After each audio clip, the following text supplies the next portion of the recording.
All right, Shalom. First, I want to give all praises, honor, and glory to Yahweh, Bahashem, Yahawashi, Bahashem, Rakah, Kodash. Double honors to the apostles of Great Millstone, and peace and blessings to the elect. Yeah, basically, I just want to do this video. All right, dealing with Yahawashi. Okay, and I was just watching the Elder Tazawan. All right, Stay in Spirit 144. Okay, he's just doing a stream. I just caught a bit of it, a beat, caught a bit of it. But yeah, basically going into it, man. I was reading Romans the 16th chapter today, and this verse. All right, I noticed. All right, stood out to me. Romans 16 verse 7. Okay, because it says here, salute, because Paul was when you read from the first verse on down, he's basically, giving greetings and salutations and stuff to those that are part of the ministry, those that were helping him, so on and so forth.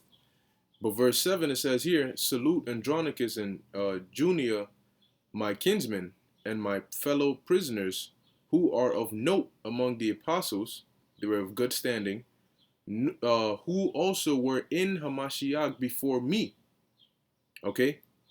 Today, we would say they were in the truth before me. Okay? And that stood out because I noticed that um I noticed that when Paul refers to the truth, and when you read in the scriptures, he refers to it as Hamashiach, all right, or Yahawashi. Notice this, verse 9. Salute Urbain, our helper in Hamashiach. Today we would say our helper in the truth. Okay?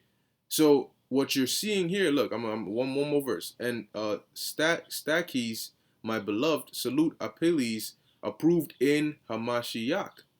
All right? Or in the truth, salute them which are of Aristobulus' household. Now, the thing about like when you reading this, it's like interchangeable. Okay, the truth and Hamashiach, because Yahawashi is the truth.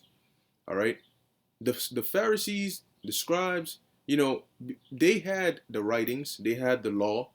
Okay, they had the writings of the prophets and all that, but they didn't have the truth. All right, the truth that Yahawashi brought. That's what there was a reason why Yahawashi had to come upon the earth. Okay, he had to cleanse us and show us the path to start over and walk in. Okay, which is the truth. All right, today what we call the truth, Paul was calling Hamashiach or Yahawashi because he is the truth. All right, so do not underestimate Yahawashi, man, because what he did for us, nobody could have done that. When you read in that's the reason Revelation, the 5th chapter, was written. Okay, and it's like it's. I mean, it almost infuriates you. Not even almost. It does infuriate you.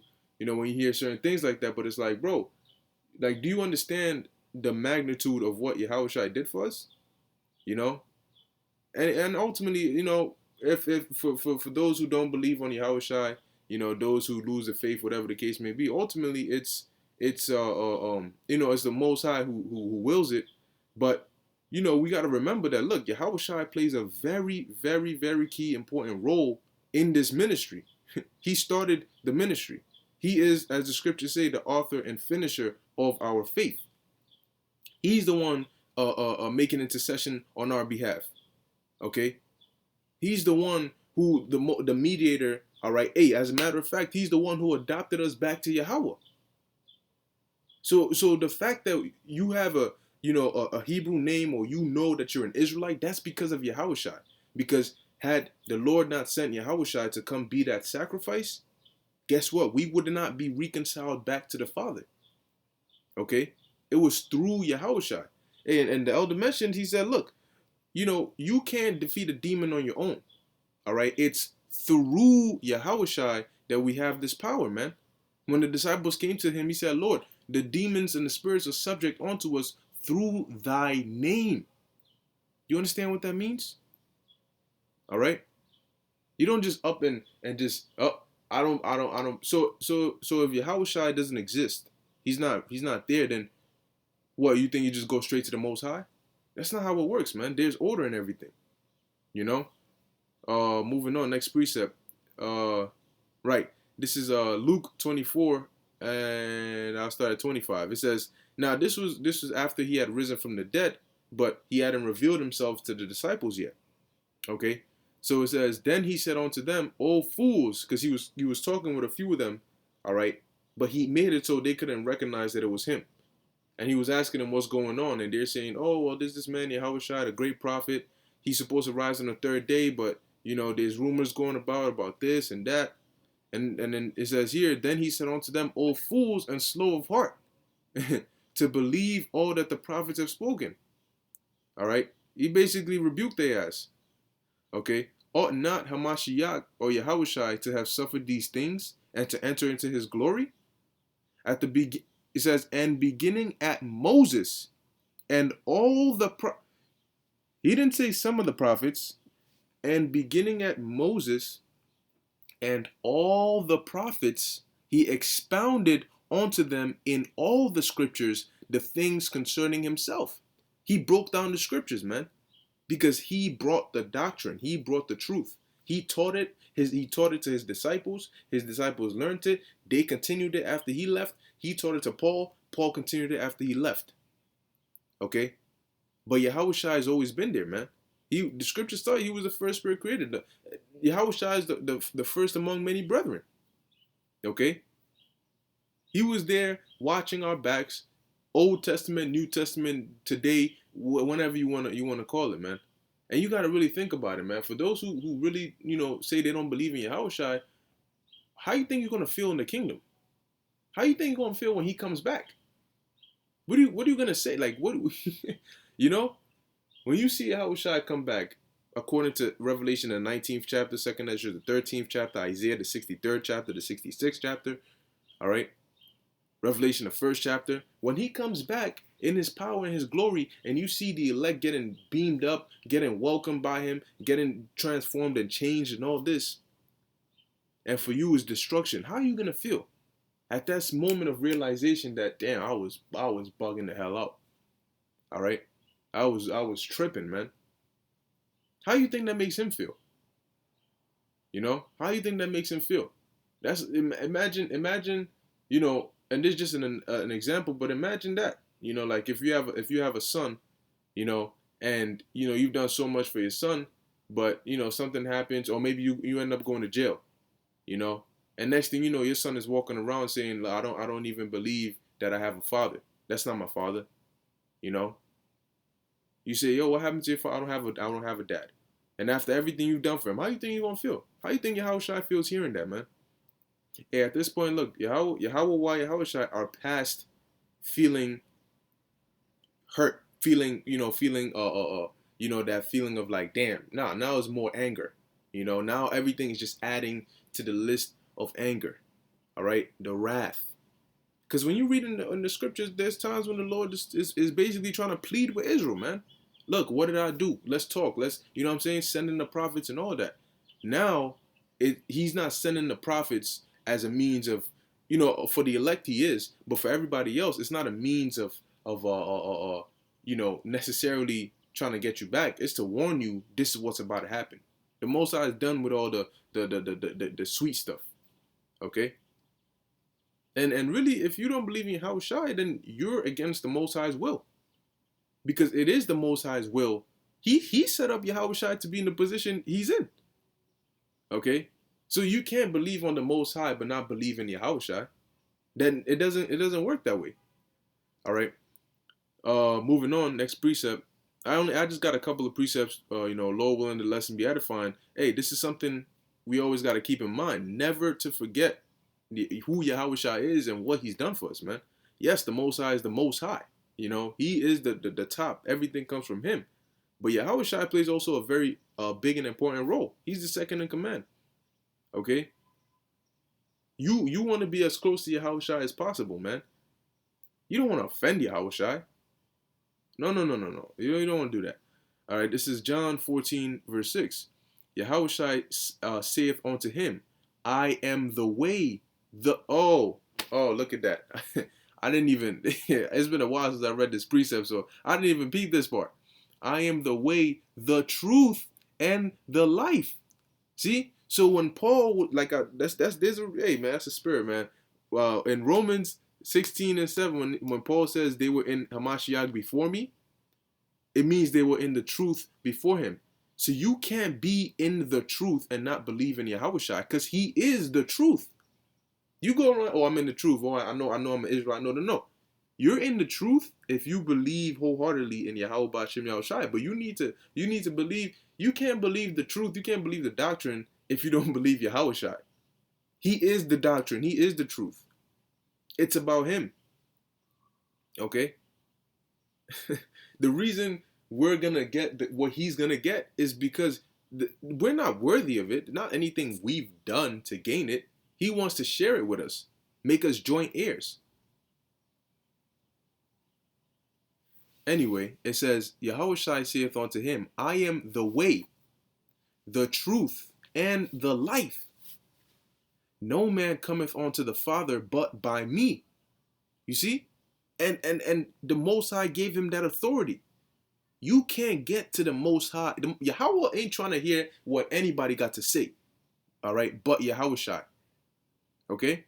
That's why Yahawashi said, if you deny me in front of men, I'm going to deny you in front of my Father. Your word doesn't triumph Yahawashi's word. Yahweh don't give a damn what you got to say, all right, in comparison to Yahawashi.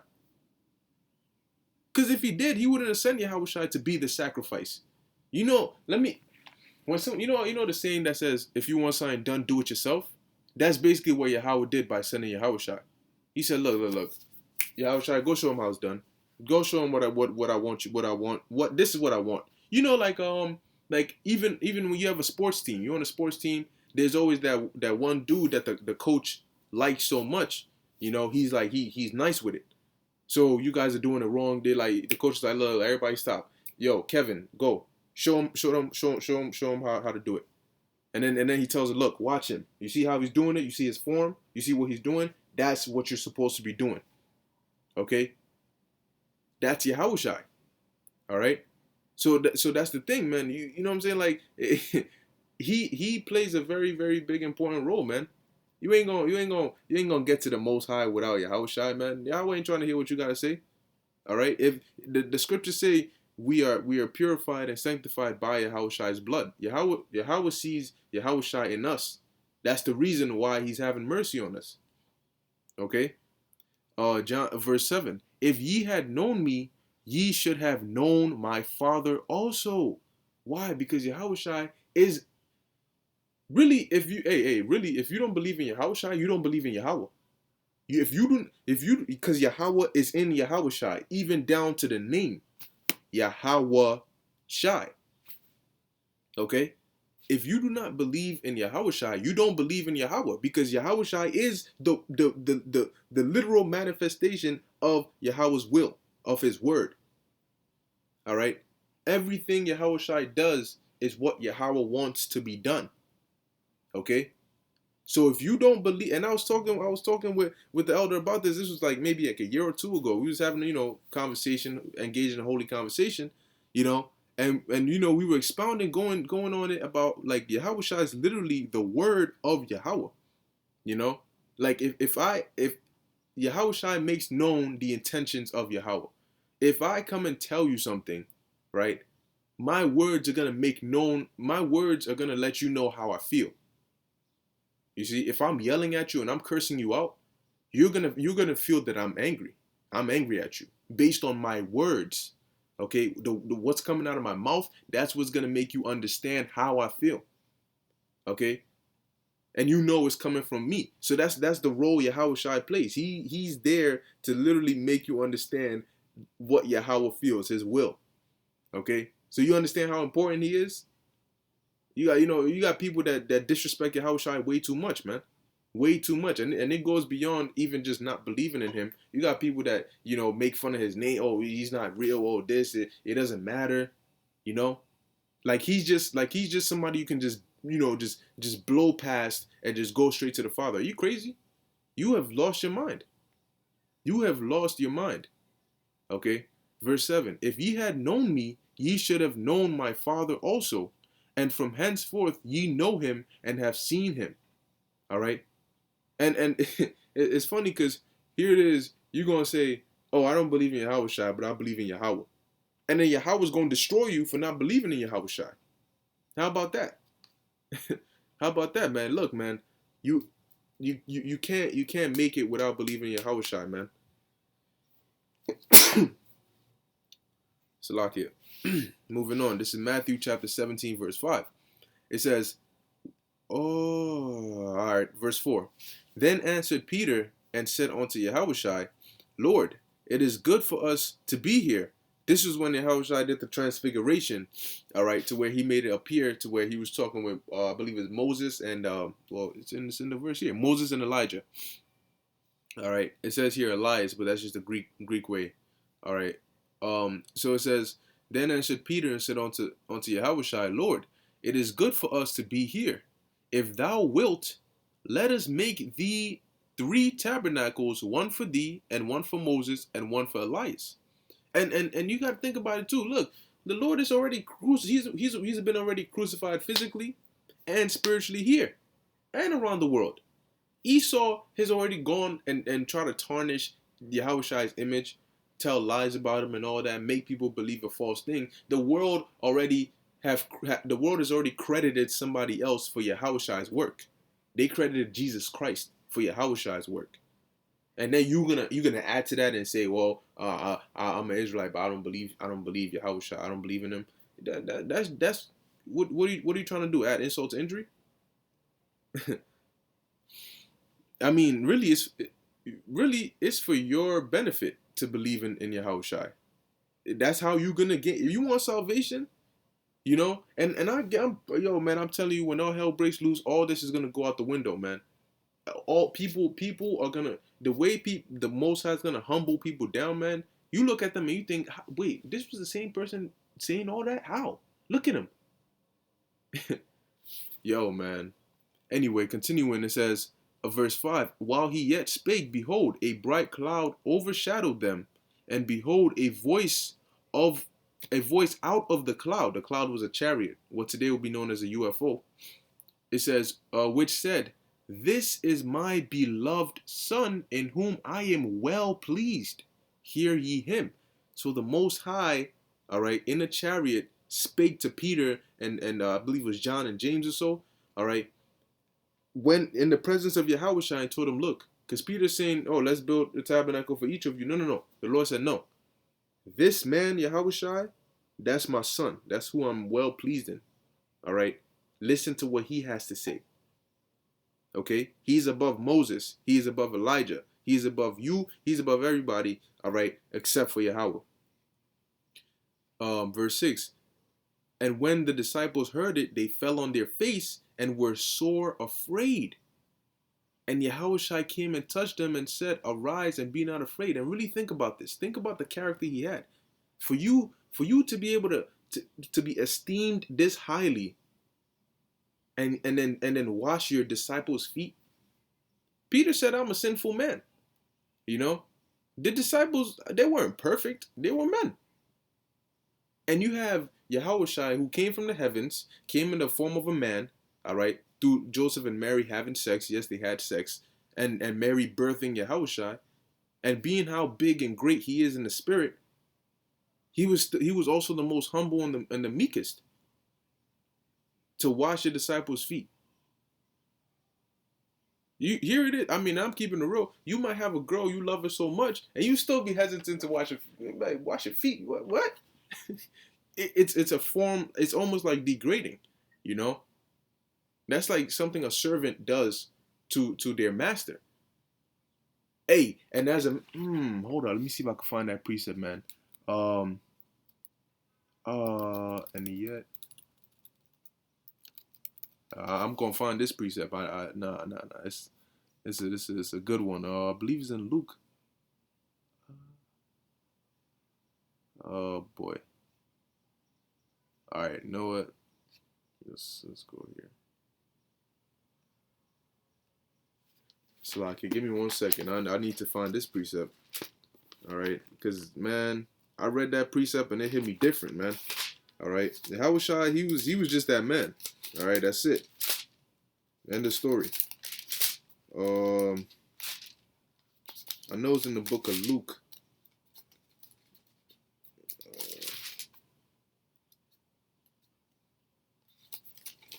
Okay. Salaki, just give me 1 second. Bear with me.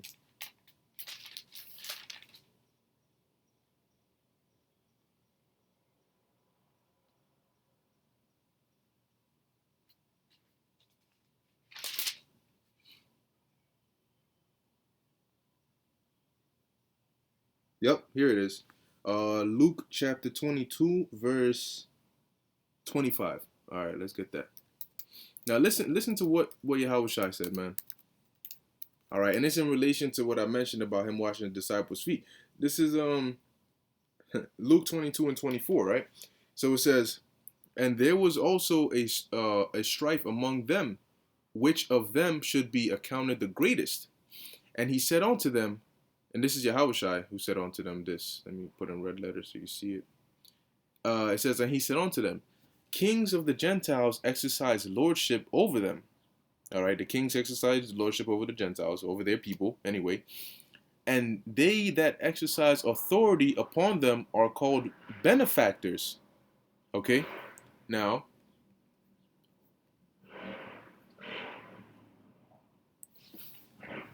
it says Eurygetes, and that's when you look up Ptolemy, when you read in Daniel the 11th chapter, it talks about also Ptolemy the third, I believe, which his name was Eurygetes, which that's what it means, benefactor. All right, a title of honor conferred on such as had done their country's service, and upon princes equivalent to Soter, which means savior, Pater Patri, which Pater means father. Okay, so let's keep reading. All right, this is what Yahawashi said, right? It says, and them are called benefactors, but ye shall not be so. But he that is greatest among you, let him be as the younger. All right, and let me look into this word younger real quick. Neos. Okay, younger. Okay. It says, let him be as the younger, and he that is chief as he that doth serve. For whether is greater, he that sitteth at meat, or he that serveth? Is not he that sitteth at meat, but I am among you as he that serveth. Man, you really listen to that. He said, whether is greater, he that sitteth at meat, or he that serveth? Which one is greater? All right, the one who's sitting there and being served, okay, or the one who's serving? He says it's not him that sitteth at meat. Isn't the one, because if you look at the dynamic of a king and a servant, you think the king is the one going around, hey, tells the servant, hey, sit down, I got you, and he's serving the food to the servant? No, it's vice versa. The king is sitting at meat, and the servant is serving. But Yahawashi says what? But I am among you as he that serveth. Really think about what kind of mind you gotta have. You know what I'm saying? Like, you know, that's heavy right there. Because look, he was above them all. He is above them all. He's above all of us. But yet he took the role of a servant, treated them as though like the dynamic was flipped. You see, he did all of that for us. And then you turn around and say, no, I don't believe in Yahawashi. Nah, bro, no, that's not okay, man. Okay, you gotta repent from that.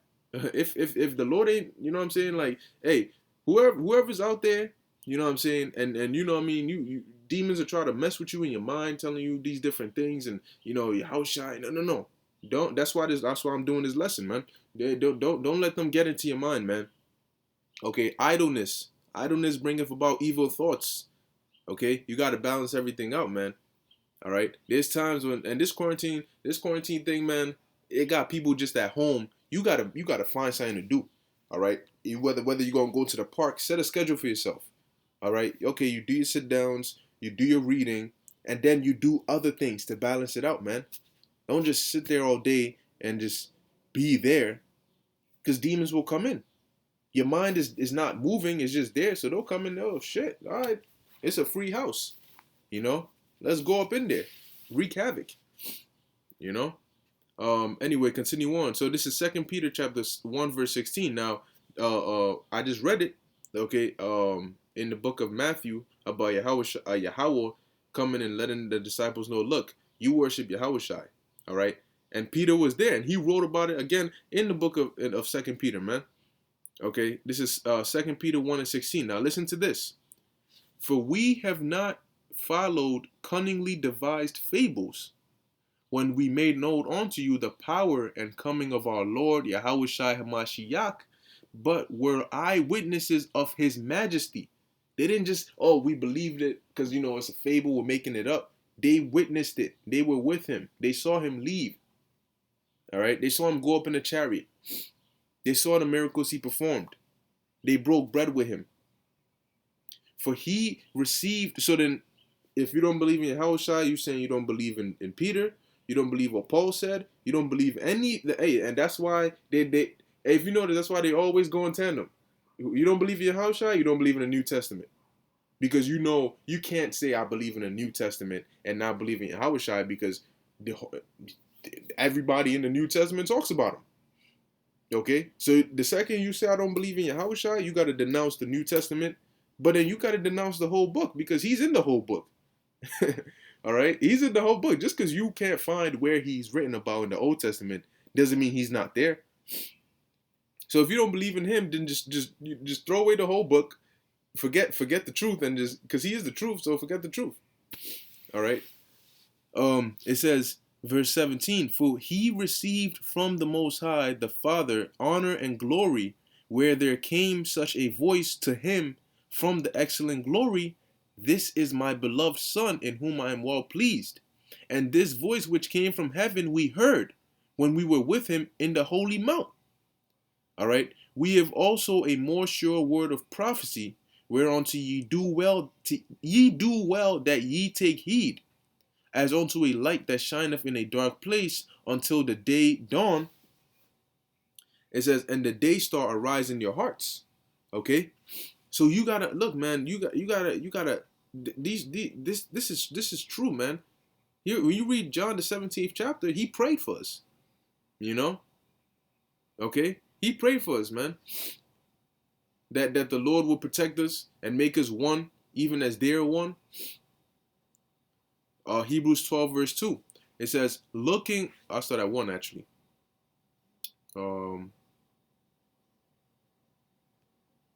Okay. This is Hebrews chapter 12 verse 1. It says, wherefore we also are compassed about with so great a cloud of witnesses. Let us lay aside every weight and the sin which doth so easily beset us, and let us run with patience the race that is set before us, looking unto Yahawashi, the author and finisher of our faith. So guess what? The second you say you don't believe in Yahawashi, your faith is gone. Taken away. Your candlestick, gone. Light, snuffed out. All right? I'm going to read that again. Looking unto Yahawashi, the author and finisher of our faith. He says what? Behold, I come quickly, and my reward is with me to give every man according to his works. He's the one bringing the reward. He's the one bringing the chariots by the orders of Yahweh, but he's the one bringing the angels. He's the one coming to deliver us. So I'm confused. If for those who don't believe in Yahawashi, how the hell are we supposed to get delivered? How in the flying hell are we supposed to get delivered when all hell breaks loose? When those nuclear missiles get launched, who's going to stop Esau? What about 2 Ezra, the 13th chapter? Who's the man? Who's that talking about? Who's going to deliver the elect? What, Michael? It tells you in Daniel, the 12th chapter, that Michael going to step in, but he's going to be under orders of Yahawashi. Okay? It says, who for the joy that was set before him endured the cross, despising the shame. You got to understand, man, Yahwashi's crucifixion wasn't just the pain physically, all right? It was humiliating, man. So humiliating that even just the humiliation aspect alone, you wouldn't be able to go through that. But he went through all that, man. It says, and is set down at the right hand of the throne of God. So here it is. You know what I'm saying? He went through all that. He's in the, and then now he's in the spirit world. That's when everybody got something to say now. I got one more precept. I ended off with this. This is Isaiah chapter 9, verse 6. Because ultimately, who's the king? Who's going to be the ruler in the kingdom? It's going to be Yahweh, Bahashem, Yahawashi. Okay? It says, for unto us a child is born, unto us a son is given, and the government shall be upon his shoulder, and his name shall be called Wonderful, Counselor, the Mighty Power, the Everlasting Father, the Prince of Peace. Of the increase of his government and peace there shall be no end, because the kingdom is going to be forever. Upon the throne of David and upon his kingdom, to order it, and to establish it with judgment and with justice from henceforth forever. The zeal of Yahweh of hosts will perform this. Okay? So there it is in the Old Testament, you know. And if that's not enough for you, man, hey, I don't know what to tell you, man. But look, the Lord has all these things happen. All right, in closing, I'm gonna say this: the Lord has all these things happen as a testimony, man, as you know, things for us to learn from, to remain, all right, on the right path, man. Okay, to fear the Lord, man. You might be running on the path, you might be drifting a little too far to the right, but what the Lord oftentimes will do is He'll have somebody who's drifting further than you, and then you'll see what happens to them, and that'll shake you up, and then you'll come right back onto the path. Okay? But everything happens for a reason. And the scriptures say the Lord's going to start at his sanctuary first, man. Now's the time to tighten up, not lighten up. All right? Tighten up. Strengthen your faith, man. And believe in Yahweh, Bahashem, Yahawashi. Okay? Because this is the truth, man. And only those that fully believe in this wholeheartedly, in spirit, in truth, and in sincerity, are going to be delivered. That's it. All right? So with that, I hope this was edifying unto the elect. I want to give all praises, honor, and glory to Yahweh, Bahashem, Yahawashi, Bahashem, Rakha Kodash. Until next time, Shalom.